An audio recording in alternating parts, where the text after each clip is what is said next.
શિવભાઈ આજે કેટલા દિવસ પછી આવ્યા છે જો કેટલા દિવસ પછી આવ્યા ધાર્મિકભાઈ ના ફ્રેન્ડ છે કેવા મોટા જો ધાર્મિકભાઈ કોણ છે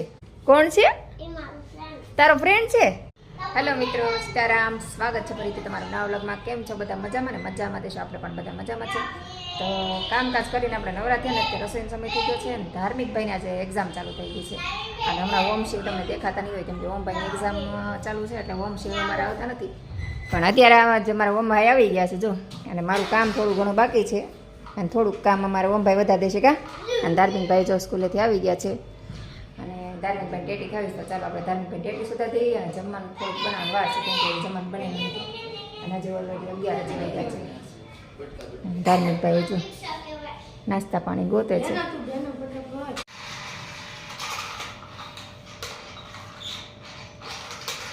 ઓમે મજા આવે છે ઓમ રિક્ષા રમવાની હે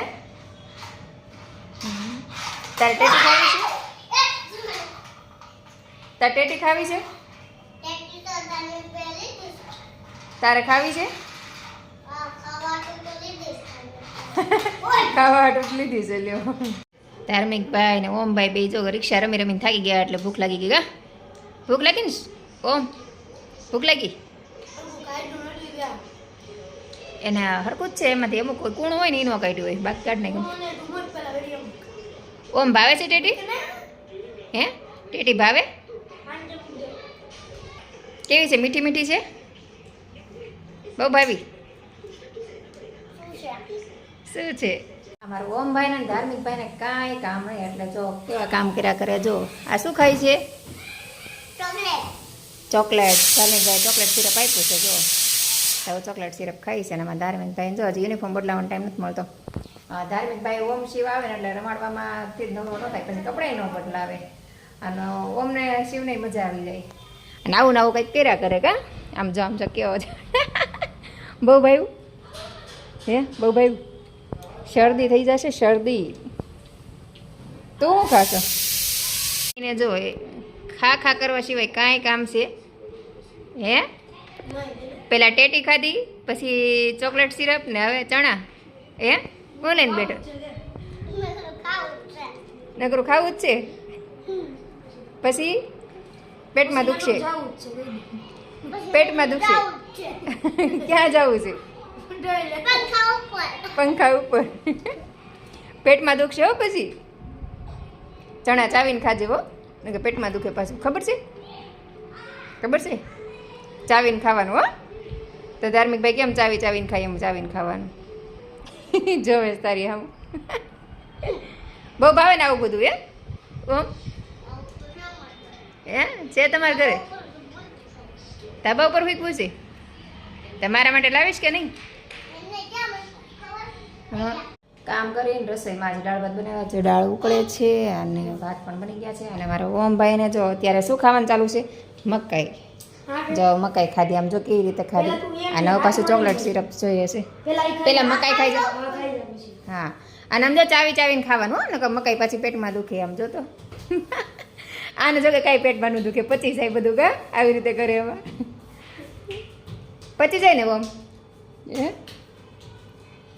કેટલું ખાધું તે શું ખાધું પેલા ચોકલેટ સિરપ પછી ચણા અને પછી મકાઈ ને હવે પછી ચોકલેટ સિરપ કેમ ના એ આ મારા ધાર્મિકભાઈ જો નવીન આઈડિયા કરે શું કરો છો ધાર્મિકભાઈ એને ચોકલેટ સિરપ દાળ ભાત નાખવું છે ક્યારે નવીન આઈડિયા કરવી કેવું લાગે છે એમ કરે ઓમ એમ એ જો પડી ગયો ને હાચું ખોટું કરતો તો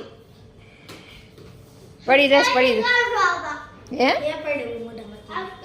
આમ જો નીચે પડી ગયું જો મોઢામાંથી એ ગાંડા આમ જો બપોરે જમી કાઢી બધા સુઈ ગયા હતા અને પછી ધાર્મિકભાઈ ટ્યુશન વ્યા ગયા અને હોય સુઈ ગઈ હતી અને ત્યાં જાગીને આપણે કપડાનું લઈ લીધું ને ત્યાં મારા ઓમભાઈ આવી ગયા જો કોને મળવા આવ્યો તું હે ધાર્મિકભાઈ કોણ છે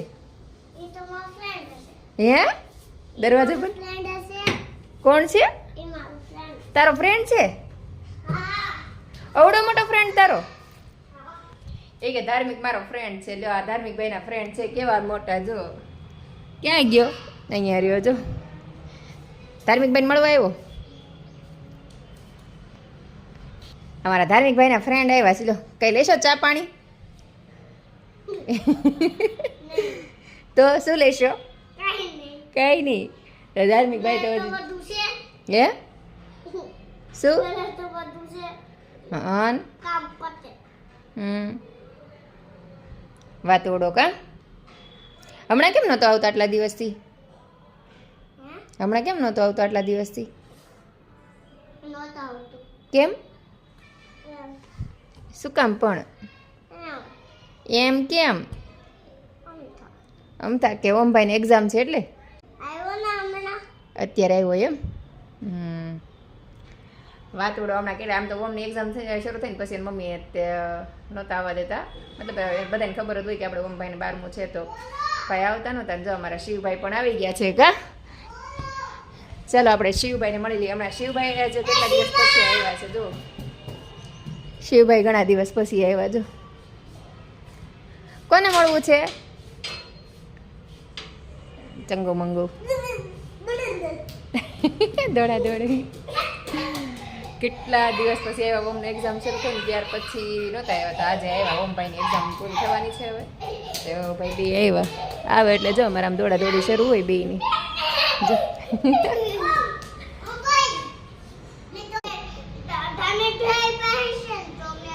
હા ચોકલેટ છે ને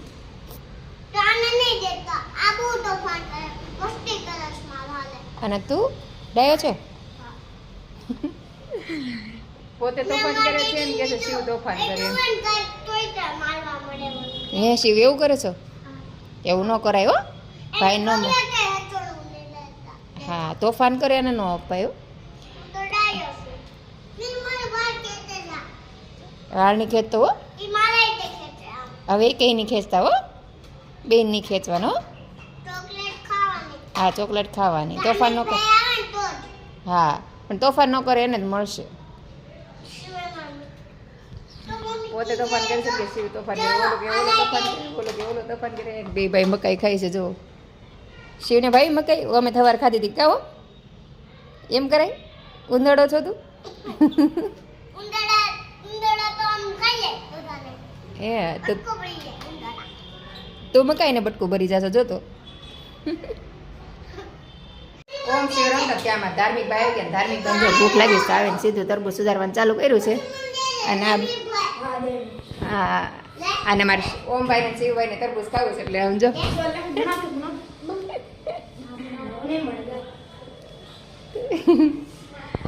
તો ચાલો અમારે ધાર્મિકભાઈ તરબૂચ ખાય છે. અમે તો ઓમ મેન ઓમે બપોરે સુધારીને ખાઈ લીધું. ઓમને ભૂખ લાગી હતી 4 વાગે. જાને આવે તો અત્યારે 6 વાગે આવે. સવારનું જમ્યો જ નથી હો. સવાર ચા દૂધ નથી પીધું. આજે સવાર ચા દૂધ એને ખાવું એટલે મને નહીં ખાવા. ખાલી બાનો કાઢે કે તને ભૂખ આ દાળ ભાત ખાઈ લે. ઈ લોકોને ખાવું એટલે આપણને ન ખાવું. તહેવાર ચા દૂધ પીધું તું? હા પીધું. જાને ખોટાડા જો હજી કપાઈ પડ્યો. જો હજી જો કપાઈ પડ્યો જોઈ લે તારે. જાને ખોટાડા ખોટું બોલશો. સવાર ચા દૂધ નથી પીધું, નાસ્તો નથી કર્યો, બપોર જમ્યો નથી અને અત્યારે પછી તરબૂચ ખાવાનું કે તો પછી ના પાડવી પડે કે ના પડે ને પછી જમવું પડે ને. શિવ ક્યારે જમ્યો? જા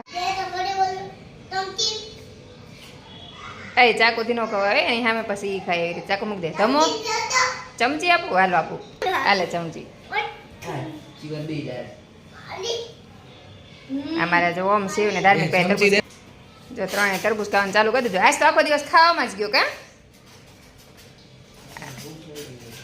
કા ઓમ ધમો મજા આવી ગઈ ને આજ તો આખો દિવસ કા આપે ભાઈ. કેવી મસ્ત આવી.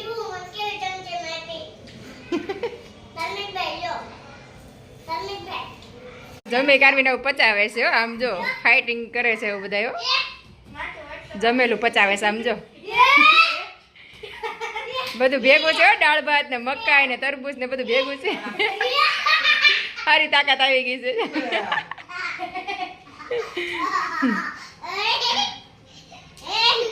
એને બેન મજા આવી ગઈ સમજો.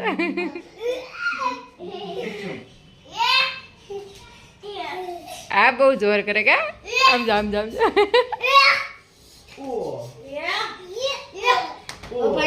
ઓમભાઈ શિવભાઈ બે તોફાન કરીને અત્યારે રમી થાય ગયા ને અત્યારે ઘરે ગયા. અને આપણે રસોઈનો સમય થઈ ગયો તો આપણે બનાવીશ રસોઈ. તો રસોઈમાં જો અત્યારે ડુંગળી બટેટાનું શાક બનાવું છું અને ભાખરી બનાવું છું ને બપોરના દાળ ભાત આજે એમને પડ્યા રહ્યા છો બતાવું કેટલા બધા દાળ ભાત પડ્યા છે ભાત બધા એમને પડ્યા છે અને દાળે એમને પડી રહી છે તો બપોરે કોઈ જમ્યા નથી હું નથી જમી ધાર્મિક એ નહીં ને પપ્પાએ ને અમારા મમ્મી એક જ જમ્યા તો આમાં ત્રણેય ભાગનું પડ્યું રહ્યું તમે કંઈ નહીં તો એ ડુંગળી બટાટાનું શાક બનાવી નાખું અને ભાખરી બનાવી નાખું અને મને ડુંગળી બટાટાનું શાક ને ભાખરી ને ભાત ને મજા આવે ભાત આરે ડુંગળી બટાટાનું શાક ચોળીને ખાવાનું પણ બહુ મજા આવે અને આપણે જો મસાલિયું નવું કાઢ્યું છે વાપરવા માટે તમે ચાલો બતાવી દો તમને આજે જો નવું મસાલિયું કાઢ્યું છે હજી આ 3માં મસાલા ભરવાનું બાકી છે તો મેં કીધું ધીમે ધીમે છે ને નવા વાસણ પણ કાઢી નાખીએ કેમ કે પડ્યા છે ને વાસણ કાટ ખાઈ જાય અથવા તો ફાટી જાય એવું થાય છે તો મેં કીધું છે ને જૂનું મસાલું હતું ને થોડુંક અમે ફાટી ગયેલું હતું મારું જ તે મસાલું હતું તો મેં કાઢી નાખું ને નવા મસાલે મારી પાસે હજી 2 પડ્યા છે મતલબ 2 હતા તો એક કાઢી નાખ્યું તો હજી એક પડ્યું છે મને કુલ મારી પાસે 3 હતા તો એક મેં પહેલાં કાઢ્યું હતું અને એક અત્યારે અહીંયા નવા મકાને કાઢી નાખીને હજી એક નવું પડ્યું છે પછી ક્યારેક વાપરશું તો અત્યારે મેદામાં મસાલા ભરીને આપણે વાપરવા કાઢી નાખીને આમે સારું છે જો ડીશવાળું છે આવી રીતે તો જો કેવું છે અને ગરવું પણ નવું કાઢી નાખ્યું મસાલે પણ નવું કાઢી નાખ્યું અને 2-3 બવણી કાઢી છે પછી જગ પણ એક કાઢ્યો છે તો જગ તમને જો બતાવી દો જો આ જગ એક વાપરવા કાઢ્યો છે તો ધીમે ધીમે બધું થોડું થોડું વાસણ જે જરૂર હોય એ પ્રમાણે આપણે વાપરવા કાઢતા જઈશું અને હું તમને બતાવતી જઈશ કે મેં કયું કયું વાસણ કાઢ્યું અને હજી કઈ કઈ વસ્તુ મેં કાઢી છે વાપરમાં એવું તમને પછી નિરાતે બધું ધીમે ધીમે બધું બતાવતી જઈશ તો ચાલો અત્યારે પહેલાં રસોઈનો સમય થઈ ગયો તો રસોઈ પહેલાં બનાવી નાખીએ રસોઈ બનાવીને અમે મા દીકરા 3 જમી લીધું ને ધાર્મિકભાઈ છે ને પપ્પાને ફોન લઈને બેસી ગયા છે અને મેહુલ આવી ગયા તો મેહુલને જમવા આપી દીધું છે તો મેહુલ જમવા બેઠા છે તમે કીધું હાલ ધાર્મિકભાઈને કહું પથારી કરી નાખે મેહુલ જો જમવા બેઠા છે અને આજે આપણે બનાવ્યું છે રોટલા અને ડુંગળી બટાટાનું શાક અને મેહુલને તારે ગોળ ને એવું જોયું ગોળ ને તો મેહુલ બેઠા જમવા તો બસ આજનો દિવસ આપણે આવો રહ્યો તો આજનો વિડીયો આપણે અહીંયા જ પૂરો કરશું તો વિડીયો પસંદ આવ્યો હોય તો લાઈક શેર અને સબસ્ક્રાઈબ કરવાનું ભૂલતા નહીં તો ફરીથી મળશું કાલે એક નવા વિડીયો સાથે જય હિન્દ જય ભારત ગુડ નાઇટ સીતારામ